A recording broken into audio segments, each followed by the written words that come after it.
Hey y'all, Professor Kilowatt here, giving you another psychological snapshot of your favorite comic book characters.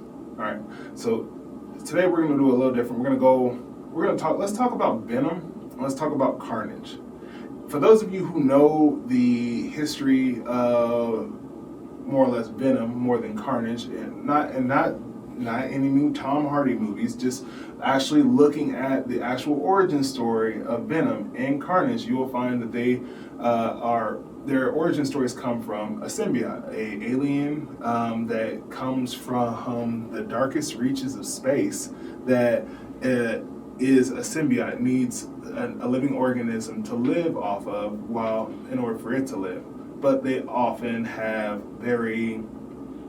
I think the term would be, I was going to say animalistic, but more or less very dark intentions when it comes to what they bring out of the humans that they attach to. Brock being the first one. Brock being the adversary of Peter Parker at the Daily Bugle, then becoming Venom by receiving the symbiote. Wanted to dive into the psychological makeup of what happens when the symbiote merges with Brock. So what ends up happening is, in the comic books, is that the psychological framework of the symbiote, who is Venom, and Brock don't necessarily enmesh, because Brock has his own experiences as well as the symbiote having its own experiences. Them sharing the same consciousness, they refer to each other as we. So when we see pronouns like that come out in comic books, when it comes to that, it is due to the fact that there are two living personalities entering one body. So this speaks more to the actual psychological resiliency of Brock to maintain his own personality. So when you look at Carnage, who is a symbiote that merged with a serial killer. Serial killers have antisocial personality disorder. What we see more of the enmeshment of the maladaptive, more feral maladaptive behavior of the symbiote as well as the individual.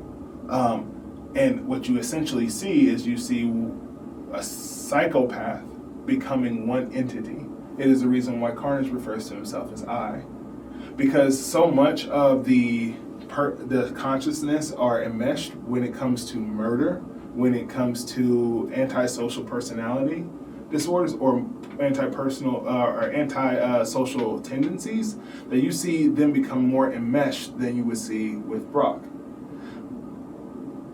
Why is this important? Because what you essentially see is you see the psychotic break of one individual, and you see a person more or less processing a psychological break on the other, whereas Venom is constantly processing the psychological break of having two consciousnesses in one body. Whereas what we see in Carnage is we see the enmeshment of that. We see two very maladaptive entities, or more or less consciousness, entering into one singular body and being able to figure out how they can overlap, intertwine, and enmesh with each other. Where psychologically speaking, we would say that this is when the other personality takes over, or a new personality manifests itself from two different entities. What we often see in response to that is we see traumatic experiences that will splinter the personality rather than enmesh them. What do you guys think? Like, comment in the section below. We'll see you next time.